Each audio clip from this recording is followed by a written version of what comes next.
Well, hello and welcome back, everybody, to episode 187 of the DanJohnUniversity.com podcast. I'm Dan John, which gives me the right to answer these questions, I guess. Welcome back. Reminder, if you have questions, you'll send them to podcast@DanJohnUniversity.com. I do my best to answer each and every one. This week, the questions are a little different, and I kind of like it. The questions are, there's very few rep set questions. There's an important thing I want to address right away, but the questions are a lot more global. So this will be kind of a fun episode. If you have experience as a weightlifter or in the world of fitness, I think some of the thinking behind a couple of these questions is fun. We have a couple personal questions, but actually the reason I want to answer one of them is because I don't want anybody to think anything I do is that weird or out there. I think I have a pretty normal life. I'm a pretty normal guy.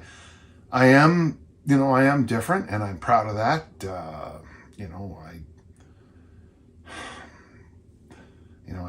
I strive to, make a real difference in my community, which can be different. I have a very good social life, which, is nice, and it's not getting drunk every night. I go every Thursday night, I go dancing, I play trivia on Monday, and I play a lot of card games with my friends and family, and, I do jigsaw puzzles. But sometimes I think people think I've got this, I wire myself up to these, circuits and bands. I don't do any of that nonsense. I'll go online. I was listening to this one guy on podcast for a while, and he's the one that, while he's working here at his desk, he doesn't wear anything underneath his t-shirt so that he can have his infrared magic thing hit his lower body area. And I'm like, that's just not the way I do things. So I love your questions each and every week. It's an honor to answer them. One thing I did want to mention, my friend Robert asked me this question. I say things like 3x3, 5x2, 5x2, 3 sets of 3, all this stuff. For the record, generally, at least in the system I was taught, and I think this is pretty much standard, the first number I give, if I'm giving you something like 3x3 or 5x2, is the number of sets, and the second number is the number of reps. So if I say 3x3, it's 3 sets of 3. So that's a set of 3, you rest, a set of 3, you rest, a set of 3. If I say something like 3 sets of 3 increasing weight, you do a set of 3, you add weight, a set of 3, add weight, a set of 3, add weight. There's all kinds of other things I do. I have some elite athletes. I have waved the weights up and down, which seems very confusing until it's done.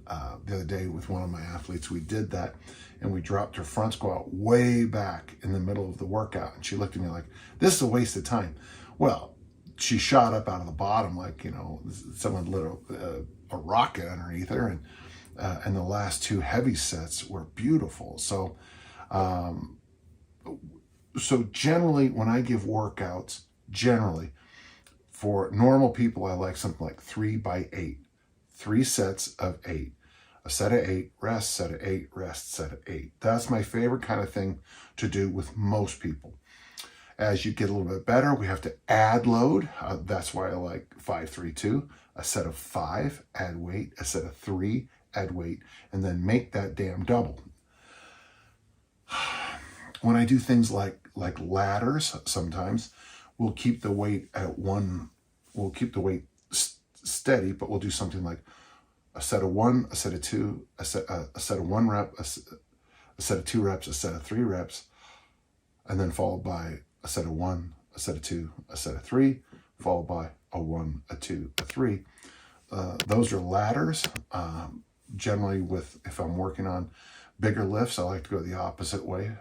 Though there's no magic in any of it. You're just getting the work in. That's why I like 5-3-2 so much. Ascending weight. If we were to stay at the same weight on that workout, I would probably say 2-3-5, because that set of 2 after the set of 5 is going to be very explosive. So if there's any confusion on that, I'm sorry. Generally, I try to keep things pretty simple. That's why even when you read a book, or even if you read one of my books and you train with me, there's always that funny moment, and it happened the other day. Nate was out, And I can guarantee there was a moment in the workout where he went, oh, that's what you mean. Because you read what I do, but then when you work out with me, there's that additional real-time clarity. So I hope that helps. And I apologize for any and all confusion. But that's just the way of the world when, I mean, this is what happens with teaching in the classroom every single day. There's always a little bit of confusion. If you ever want real confusion, coach American football. And you think you're going into the season having worked out everything. And the moment the first play of the first game, you realize how much you still have to go, do. Well, let's begin then. We got a question from Olga here. Now, I think I know Olga. And Olga, hello, and thanks for asking the question. First of all, thanks for everything that you do. I have a few questions about the Squat 101 program. The Squat 101 program you'll find in my book, Mass Made Simple, but you'll also find it in my original Goblet Squat article that I wrote in Men's Health before any of you ever even heard the term Goblet Squat. I wrote an article about it in Men's Health. In fact, I guarantee many of the people listening weren't born when I published that article, because I always laugh because all these other clowns online claim to have invented it. And it's just not true. I mean, I did. I mean, it's just one of those things. But it was also in the article in a certain men's magazine. Now, the reason I put that article together was because of all the give and take between me and the editor. Now, it's actually historically funny because I gave a very nice traditional workout to help people with their squats. And he came back and he emailed me back and he said, that's far too complex. And I thought, it was, I mean, let's just say it was 3 sets of 8. Let's just say it was 3 sets of 8 in the back squat. I mean, or 5 sets of 5 in the back squat, whatever. I mean, the most simple, basic, nothing new. I mean, this is Reg Park. And anytime Reg Park just dominated the 5 sets of 5. He was just such a great bodybuilder and, was such a game changer when it came to training for strength and power. He was one of the first real, and I guess Steve Reeves too, but to train the modern way we would now.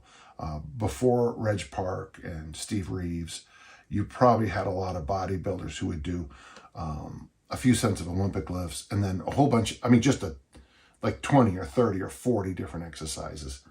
Reg Park, if you've ever done, if you ever want a hard workout, do 5 sets of 5 in the military, 5 sets of 5 in the pull-up, 5 sets of 5 in the bench press, 5 sets of 5 in the row, 5 sets of 5 in the back squat, 5 sets of 5 in the deadlift. Let's throw in 5 sets of 5 in the curl and give me a call when that's done, because that's a tough workout. We just went back and forth and back and forth. Finally, the editor, we talked on the phone for clarity. He goes, none of our readers can do anything you say. And I'm like, what do you mean by that? Nobody back squats, which is funny when you think when this article was written. I said, okay, you might be able to get people to use the dumbbell rack. And so this is pre-kettlebells. It's right there at the beginning of the kettlebells. And I thought to myself, well, okay. And I went back to one of the most ancient workouts there is. The one I learned as a kid is you walk over to the dumbbell rack and you do an exercise. And well, what we did from there, actually it worked out pretty good. I experimented it with myself and a couple of other volunteers.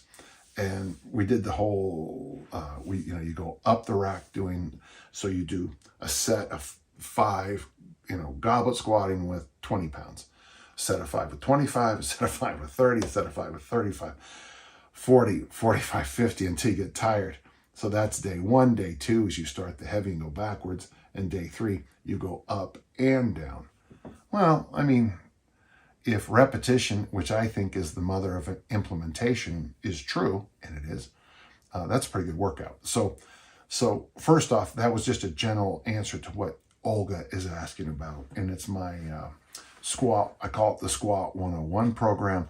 It's going with dumbbells or kettlebells up the rack one day, down the rack the next day, and up and down on the hard third day. My background, female, 38, 85 kilograms at about 170 centimeters. I would need some leaning out, I know. The squat has been my weak point.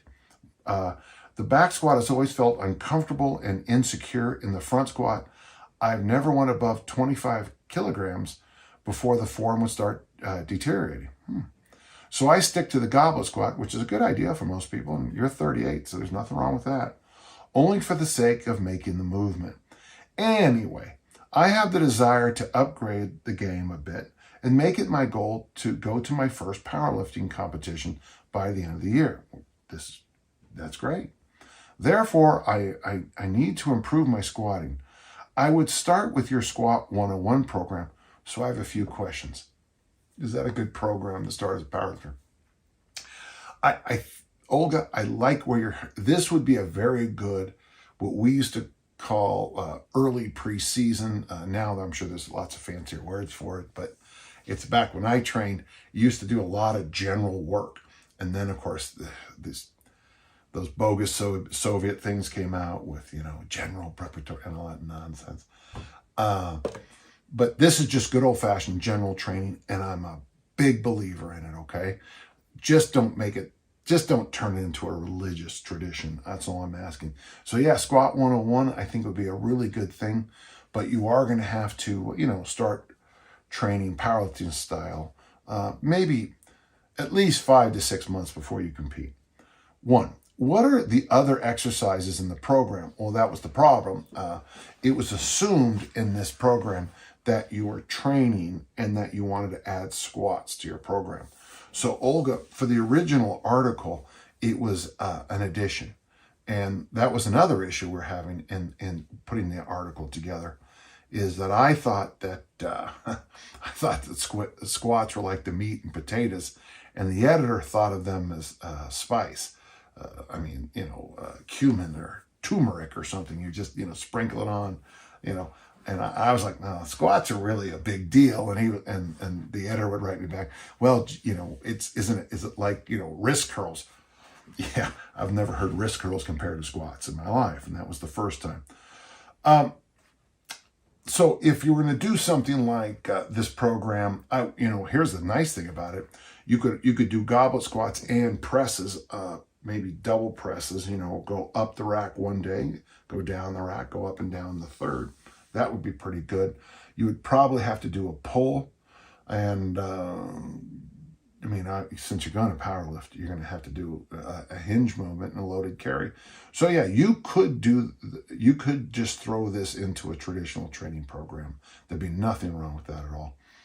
Obviously, if you're going to take 10 or 12 different loads, that squat workout is going to be, pretty hard. So I would keep everything else into that, more like that, around that total of maybe 15 to 25 reps, at most 25. So, 5 sets of 3, 3 sets of 5 in the press, pull, deadlift variation. 3 sets of 5 is fine. 2 sets of 5 would be fine too if you're really pushing the squat. Second question. If you were writing the program today, what changes would you include? Well, I wouldn't write it today. I don't need to pay my daughter's tuition anymore, so I don't write those kind of articles. That's embarrassing to say out loud, but it's true. Here's the thing, though. Because of your question, I looked it up, and I looked at my own work. The book is right. It was right. There it is, right there. And I went through it and I said, yeah, that's pretty good. And pretty good, to me, holds up over a long time. Would I change anything? Maybe more clarity on how many total reps. For me, in the gyms I went to, most of the dumbbells went only up to about, at the time, only about 50 pounds, that 24 kilo-ish range. So, it was a very reasonable thing to put together. But if your kettlebells go up to 45 kilos, 100 pounds, you're going to have to go from 5 pounds in 5-pound jumps up to 100 in sets of 5. I don't know if you'd be able to walk the day after, not because of the load, but just the sheer volume of reps. I would have been a little bit clearer on the total number of sets, I think. Okay, so that would be it, Olga. And then number 3, how would you recommend including the goblet squat to overhead squat drill during the program, after the program, and in which capacity? Well, you know, if you're going to power lift, now, here's the thing. If you're going to power lift, my first thought was, well, you don't need to worry about the overhead squat. But since you seem to have some squat issues, that goblet squat to overhead squat stick drill, that might just be good to reinforce your positions in the squat. I'm sure every power lifter listening is rolling their eyes. You know, who would overhead squat as a power lifter? But my thought is, if you've ever seen guys who Olympic lifted who went over to powerlifting, they used to do very, very well. In fact, most of the early greats did that. And I know this. I mean, if you took, I don't know, the 20th person at the national Chinese Olympic lifting teams, male and female, you know, not the top 19, but the 20th, and just said, you're now a power lifter, and, you know, gave them the right, wrist wraps and gear, I'm pretty sure you'd have pretty dominant power lifters very, very quickly. Would they be the best in the world? I don't know, but they'd be really good. Okay. So there is a value in doing overhead squats. I think for every athlete, you know, for a power lifter, that would be something, you know, there'd be a lot of sitting with their hands back like this, you know, a little Ted Lasso gym, you know, sit around talk. But yeah, there'd be some value. I'm not sure how I would program that in, except for maybe as a warm up. But all good. That was a good series of questions, and I do appreciate it. I hope more people would look at something like Mass Made Simple, because it honestly, for most of my readership, that's what they want. But what they don't understand is the 6-week commitment. Most people, you know, a lot of people just want to pop a pill or wave some fairy dust and get the work done, in my experience. But, you know, a program like Mass Made Simple, where it is a total commitment for 6 weeks, you just don't see many people wanting to do that. Now, they say they do, and you hear that all the time, but they don't really, you know, they don't really. Thank you. We got a question from Corey. When I perform the dead hang for time you mentioned from the Kauai study, should I be packing my shoulders, activating my lats, and pulling back the scapula, depressing scapular? You lost me, but I think I know what you're saying. Or should I be doing the opposite, relax and letting gravity stretch all the musculature around my shoulders? Corey, all I know is this, is that the author, and I have the book, you know, I don't know I think it's in my gym right now. But you're supposed to just hang there. This question comes up a lot, Corey, and I think it's important. I get questions like this all the time. And honestly, most people's questions would be answered by simply jumping up on the bar and doing it. I started hanging years ago, before the Kauai study, because of the influence of Tommy Kono. Tommy Kono, the great Olympic lifter, believed that after every Olympic lifting workout, you should hang. And then he had a thing where you bring your knees up. By the way, one of the best ab exercises I know is hanging with your bent knees on your chest. And then he had you twist, and then he had you twist away. And I got to tell you, those couple little additions, Corey, have been wonderful for me. But yeah, I've had this question come up on the podcast before. And to me, I don't know why you would want to do what you suggest, this packing the shoulders. Just hang and let the magic happen. You know, it's like somebody told me one time that they exercise in a sauna, and I'm like, okay, to me, there are times to, you know, like when I'm getting a massage, I just lay there. I don't exercise when I'm doing the massage. So for something like this, anything that's recovery, I like people to be very passive and so, you know, I've got the little Theragun. I got a Theragun here, and I got this little vibrating neck thing here. You know, I don't fight against it when I'm using these tools. I don't think that is actually a Theragun. I got it at Costco. I don't know what it is. But yeah, so I just hang, and I think that's the way you're supposed to do it. I've tried hanging, by the way, with weightlifting straps. And I got to tell you, I can hang a lot longer, but I'm not sure I get the same benefits. And I would say, and this is why I think this is important about the other thing that you mentioned, Corey, about, doing that more packing is the word you use, the active hang. There might be value in it for sometimes. So if I'm gripping the pull-up bar and just actively hanging, I'm connected. If I put my wrist wraps on and just kind of dangle there, it's like my shoulders get a little bit too loose. So if you get in a situation where you have this great ability to just, shut down some stuff, playing around some packing might be a good idea. Most of the time, though, I would say just hang, bring your knees to the chest, twist away this way, twist away this way, bring your knees to your chest, and then drop down. That's how I've extended my hangs, by the way. When I bring my knees to my chest and I do those little twists, I think my brain stops thinking about how tired my grip is getting and just allows me to hang. Okay, a good question, and I appreciate it. JW asks a question. Tell us about how you prepare your coffee. You frequently mention coffee as a beneficial component of your daily nutrition. Same here, he says. Curious to how you make yours and what benefits you recognize from the magic brew. Well, actually, it's kind of funny. It's like there are certain things. I would say coffee is one of them. If you read my Wandering Weights, every so often I reprint my superfoods list. And it's weird because there are certain foods that make every superfood list. And they are salmon, coffee, water, and who can forget the other one? Salmon, coffee, water.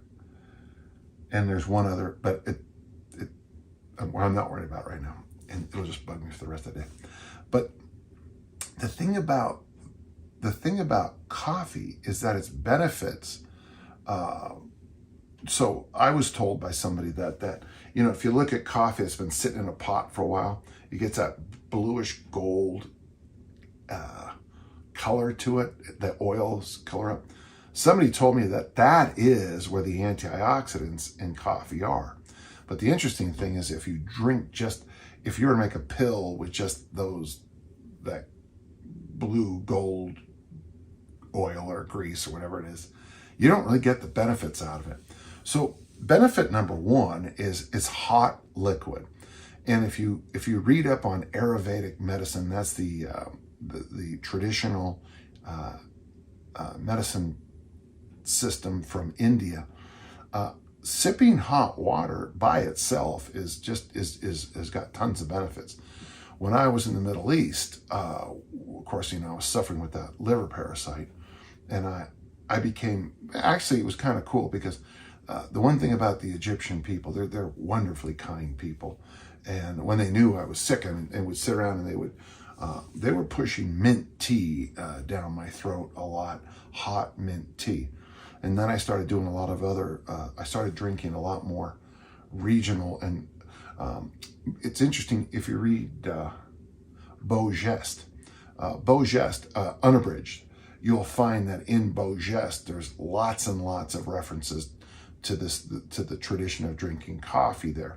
And they put chunks of like orange peel and cardamom and all kinds of different herbs and spices in coffee.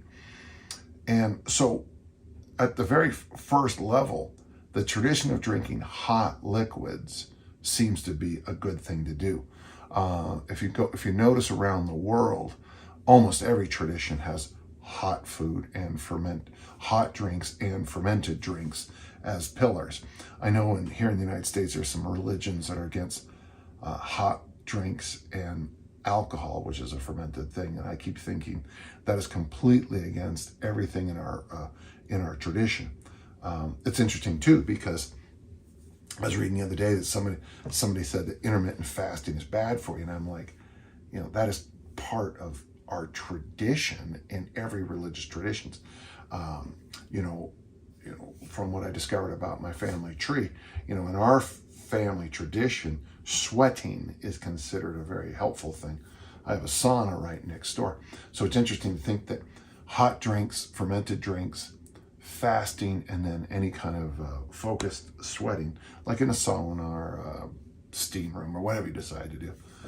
These are part of most religious traditions, which I find just fascinating. So step one, to answer your to your question, JW, is I think drinking hot liquids is good for you. Number two, coffee has caffeine, and caffeine, as we know, frees up free fatty acids and gives you some energy. I drink my caffeine, my coffee, I work out, and then I go for a walk, and according to my good friend Rusty Moore, that's going to burn off free fatty acids. And that's the thing that got me from about 270 down to 218. And I mean, basically, I just told you what I did. Drink coffee, lift weights, go for a walk, after while fasting. Coffee by itself, of course, as a school teacher, it is almost religious if you're a school teacher that you have to have coffee in your hand constantly. And if you ever start teaching school and you don't drink coffee, I guarantee you're going to be doing something that's going to be able to keep you going all day long. Sometimes, I'll have to cover this. Sometimes the cup of coffee just allows me to take a moment break. Hand will go up. Absolutely idiotic question will come up, and you'll go, Yes. Well, it gives you a few seconds not to laugh out loud sometimes. You asked me about how I prepare my coffee. When I travel, I take those Folgers little single packets with me. In fact, I've got 2 or 3 boxes in there in my closet right there. Inside that closet, I have a whole bunch of stuff for travel. Just extra stuff. I've got that's where I keep all my dentist. When you go to the dentist, you get those little tubes of toothpaste. I keep those in there. I keep floss sticks that I get from the dentist. Anything I need that's going to have to be replaced, I keep in that closet. So when I travel, I stay with Folger sticks. At home here, I do use instant coffee. I picked this up from my brother years ago. He goes, if you're just having a cup of coffee, I use Nescafe for my instant. And then each morning, though, I do drink 2 cups. I get my coffee from a guy named Scott, who has a coffee farm. Scott Burr, B-U-R-R. He has a coffee farm in Hawaii. And then I make it, that one style where you have the kettle, and then you got like the carafe with the little burn unit handle on it, and you put the folded paper here, and you pour it on top. I do that in the morning. Actually, the coffee's prepared at night. The water's all ready to go. I moved to that a while ago because, frankly, every single instant coffee thing I bought, I started to notice that they would clog up. They would all these issues. They would, you wake up in the morning and your whole counter is filled with grounds and water because and I got tired. I'd probably gone through, I would say 5 or 6 in like a 4 or 5 year period. And I thought to myself, I don't think it's me anymore. So I moved away from those normal pots of coffee. So you'll notice I got several, but I've got a 4th one too. I also have a coffee urn, and that's in my room over here. It's a church coffee maker, and I use it for if I'm teaching an HKC or an RKC here in my background, or if we're having a party here at the house. I always make 45 cups of coffee. And people say, well, you're going to waste most of it. Here's the funny thing. You don't. I've often come to at the end of the night, and the coffee is just, it starts and it's big, it just goes during the day. Because a lot of people like to drink coffee. If you had a drink or two, have a couple cups of coffee, or it's just nice to have coffee. And I'll notice when we're having a party here, very often I'll have a cup of coffee, and it's nice. So for travel, I always travel with Folgers single packets because and now they don't do housekeeping at hotels anymore. So I like coffee in the morning. I like to wake up an hour and a half before I even have to go out the door. So I have time sometimes when you're in a strange hotel, you don't sleep well, But I found if I get that hour of drinking a couple cups of these singles, I'm pretty good. During the day, if I feel like a cup of coffee, it'll be the Nescafe Instant. I think I use the Gold. I don't care. I don't think it matters at all. Every morning, I do the fancy Hawaiian coffee with the tea kettle. And then for parties, I make the big one. I think there's benefits in coffee. I think coffee is a magic thing. I feel like I just sold a lot of coffee to a lot of companies that's not going to make me any money. But there is something magical about coffee. Not long ago, my friend Tim Carr called me up because, I've been having a tough couple of years. By the way, things are miles better, but let's go get a cup of coffee. And that phrase right there, like, get a cup of coffee. It's poor man's therapy, I guess. You sit there, you drink a little coffee, you talk, you bring up old issues, and you move on. Thank you. Interesting question. It really was, and I appreciate it. Thank you. Well, we got a question from Jeremy, which is, it's quite good. It's a question about isometrics. I don't know. I don't mention it enough, but I've got this thing called the inner circle, and we talk about isometrics nearly every time I have an inner circle. A question will come up, and sometimes the correct answer is isometrics. So I got the email. I got the website here if you want to sign up. danjohninnercircle.com, and you can be part of the next group. That'd be great. But we do talk about it because I'm a believer that isometrics can often be the answer to a technical issue. So let's see what the question from Jeremy is all about. I'm currently doing easy strength, and I'm curious about adding isometrics into the mix. I have the iso chain from Dragon Door.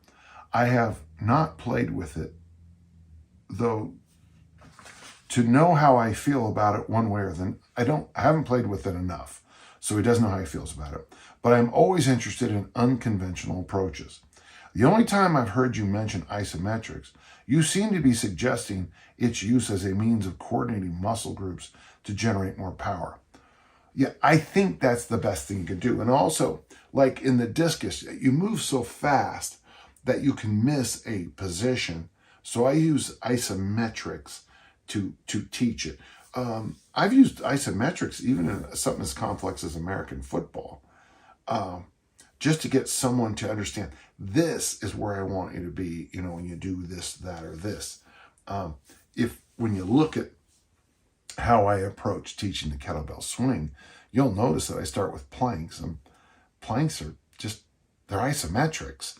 And I use planks to teach the most important parts of the kettlebell swing. It's an explosive, ballistic move. But if I stop you at a position and say, I want you here, and activating this, and this, when I can do that in an isometric pose. So, and your follow-up question, which is the big one, I guess, for you, what about their ability to produce muscle and strength beyond that? Well, I do think it does. Well, and of course, and strength is neurological, so I already answered that question. But when you say develop muscle, there's all kinds of different ways to develop muscle. Certain training seems to feed other things.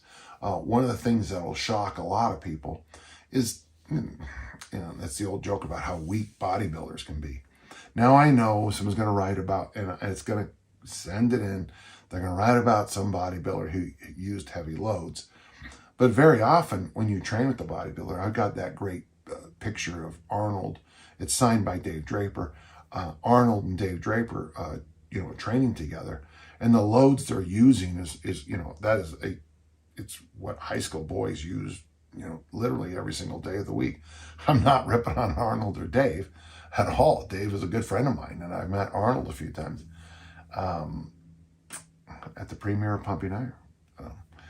But they're after a different thing, and of course now with the way I mean, somebody told me that the way the drugs are being used in bodybuilding now, basically you don't even need to work out. You just, I don't think that's true. It was an exaggeration, but I still thought it was funny. Can you produce muscle? The short answer would be yes, but less time than you think. I believe from what I've read and from my own experience, 6 weeks is about the time limit on any single isometric move. Now, since you have the iso chain, I mean, you could do something like, 3 to 6 weeks, getting as strong as you can in this position here. And then, move it up to that next little number. I think this say the 21, okay? Then move it to 22, then move it to 23, then move it to 24. I mean, if you could do that, you'd be a brave person, because few people have the tenacity to pull something off like that.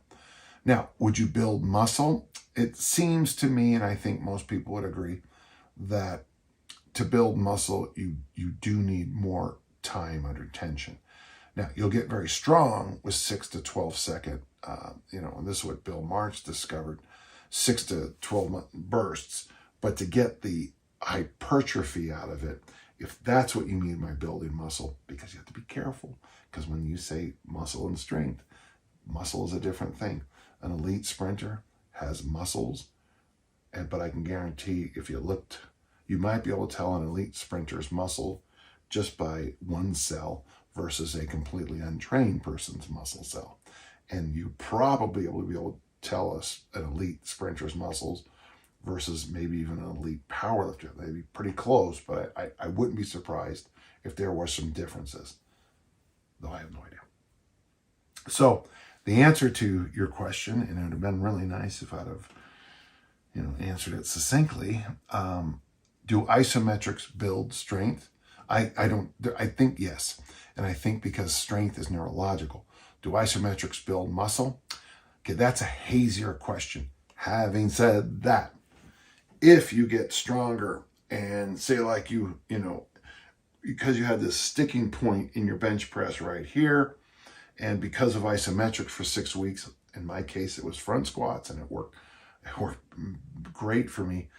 All of a sudden, because you fix that sticking point and you add 50 pounds to your bench press, well, yeah, that's going to be a muscle gain, because your time under tension with excessive load is going to be bigger, which is going to lead you to changes in your muscle size. You will get bigger. Your muscles will have hypertrophy gains. Now, whether or not that makes you the greatest athlete on the planet Earth, I don't think so. But you will look good on the beach. Or like the one person keeps saying, I want to look good naked. Nekkid. And I'm like, don't ask me those questions. Good question, and I appreciate it. Thanks so much. This is my last question, but it's a good one. It's from jolly old St. Nicholas. Actually, it's from Nicholas. And he says this. And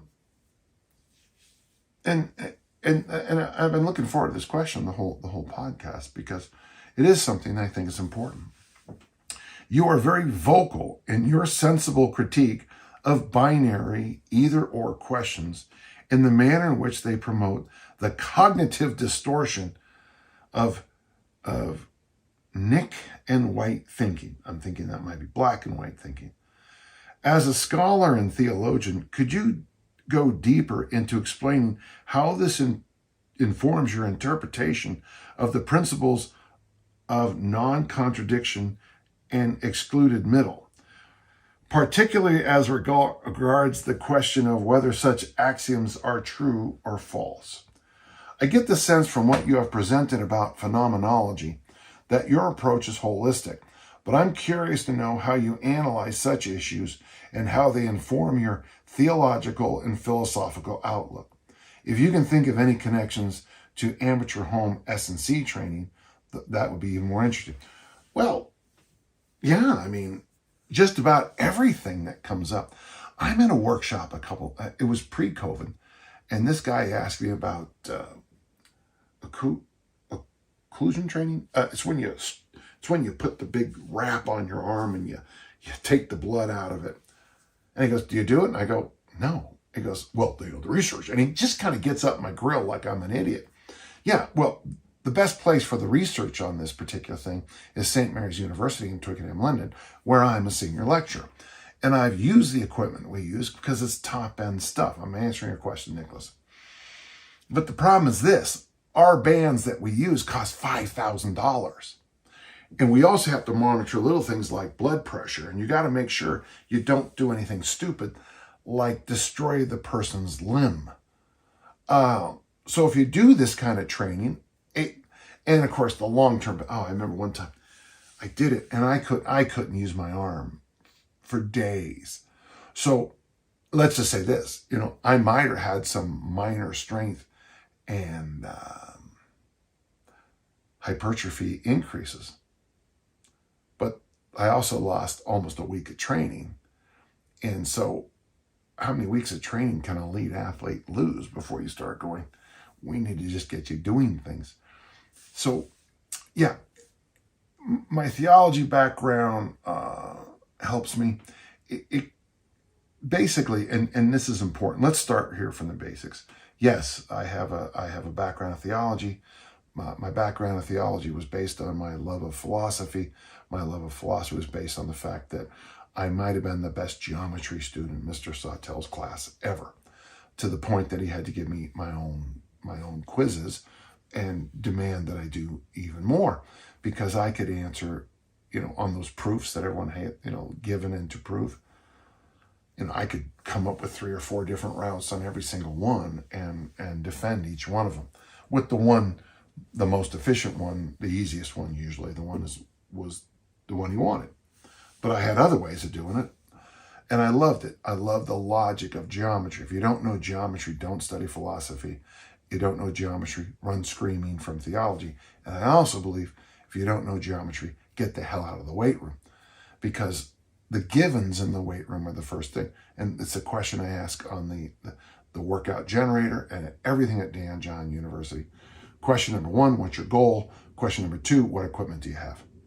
Because those are your 2 givens. And if you don't understand your givens, and your givens is what you want and what you have, forget about, the woulda, coulda, wishing, the old joke about if you had to put one handful of wishes and the other handful of poop, see which one fills up sooner. I mentioned Tim Carr, and he used to say, if candy and nuts were wishes and something. It was a very nice thing, and I forgot it completely. But the idea is, if you don't have any need to Olympic lift, and you don't have an Olympic lifting bar, why are we discussing Olympic lifting?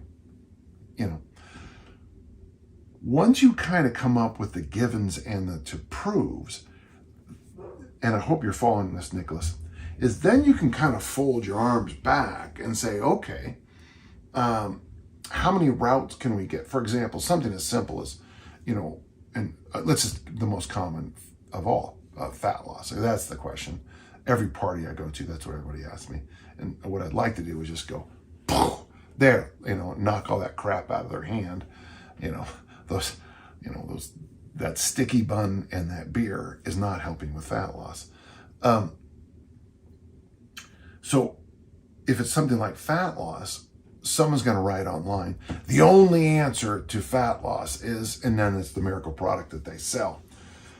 What routes to fat loss work best? Well, certainly the best I know is I would put you in some kind of place where I wouldn't let, that the only food you get would come in on a tray, and you had no choices, and we would feed you probably in a tight feeding window, lots of fermented food, lots of vegetables, lots of fiber, appropriate protein. You could drink all the water you want all day. The lights would go out to pitch black at 7 o'clock, and they'd come back on at 7 o'clock in the morning.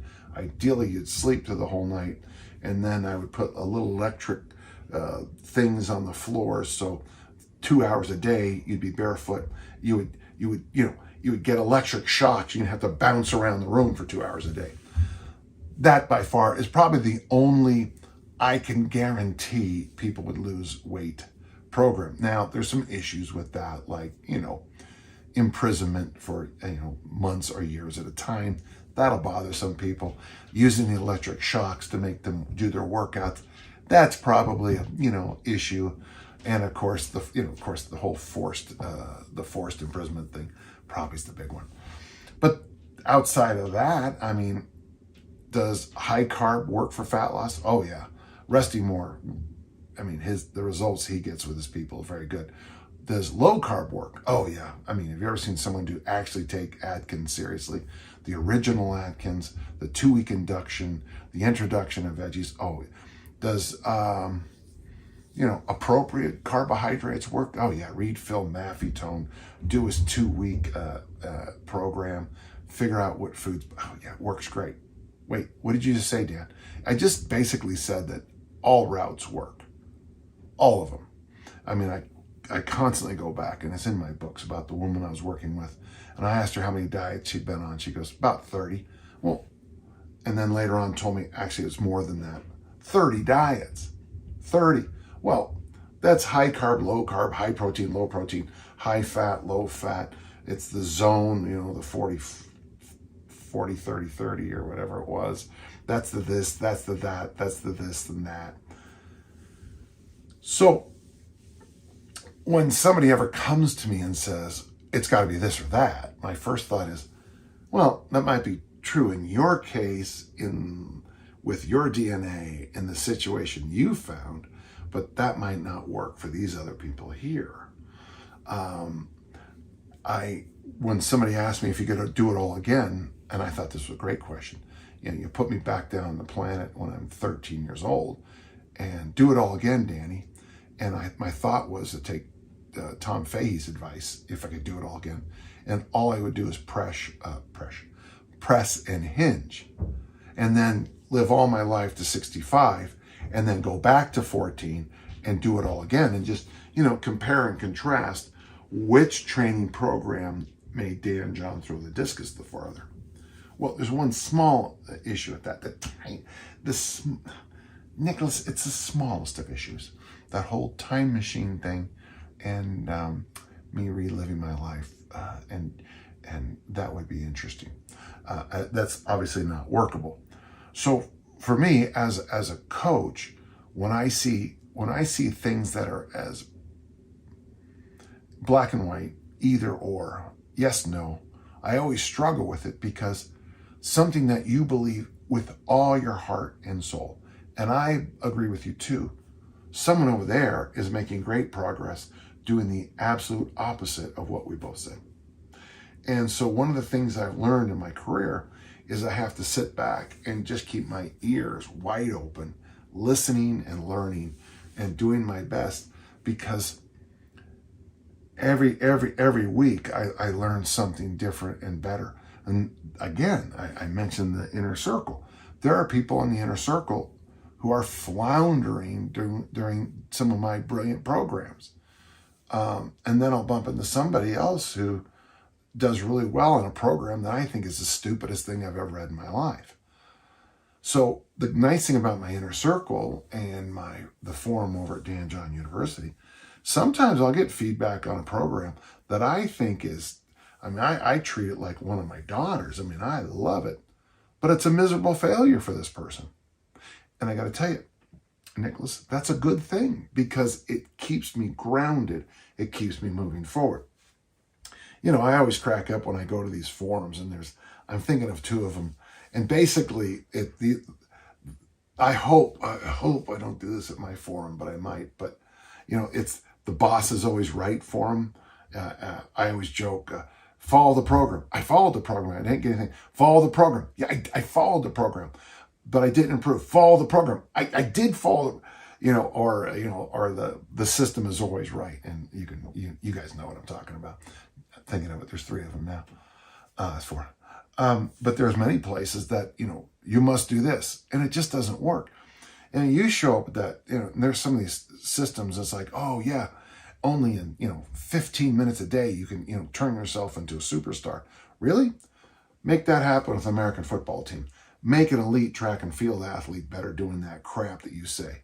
Do it. And in some cases, it'll be like, yeah, we have, and it worked.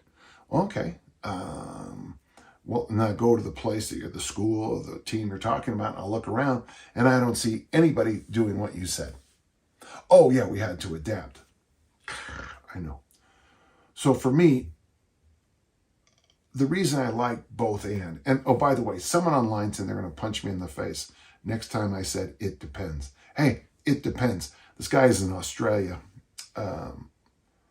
so I can't really, do it. But I've been in Australia a couple times, and he's never punched me in the mouth, so I don't know what the problem is. But yeah, Stu McGill, he loves it depends. I mean, because he's a spine guy, and here's the funny thing, you can have a spine that is just absolute disaster. I mean, broken, bulging discs, vertebrae cracked, and be pain-free. Or the person standing next to you can have a perfect x-ray and all these other tests and be almost unable to walk, because it depends, according to Stu McGill. So as I approach training programs and I look at different things, I spend a lot of time thinking about a bigger vision of things, both and. The upside of both and, Nicholas, as we come to a close, is that it allows you to go like this a little bit more. So when I talk to a power lifter, I can use his work. When I talk to an Olympic lifter, I can use their work. If I'm talking to a female bodybuilder and she says you should do this, I remember that and I use it in my programs. The moment you get yourself in a rut, and of course, Earl Nightingale used to say, a rut is a grave with the ends kicked out. The moment you start going down into a rut of my way or the highway, you never grow. And boy, I can't imagine a life without growth. I'm Dan John. I'm 65 years old, and I hope I grow a little bit every single day. And Nicholas, that's a good question, and I really appreciate it. Boy, this was a good day. This was a good series of questions. Remember, if you have questions, send them to podcast@danjohnuniversity.com. I try my best to answer each and every one. Today was fun because the questions were kind of, it allowed me to talk a little bit because they were nice talking questions. I didn't have to just say, wiggle your finger and, count to 10. It was nice. So I appreciate it. And, this is episode 187. We're sneaking up on, we're sneaking up on 4 years of doing this for everybody. And it's an honor each and every week. And until next time, let's all keep on lifting and learning. Thank you.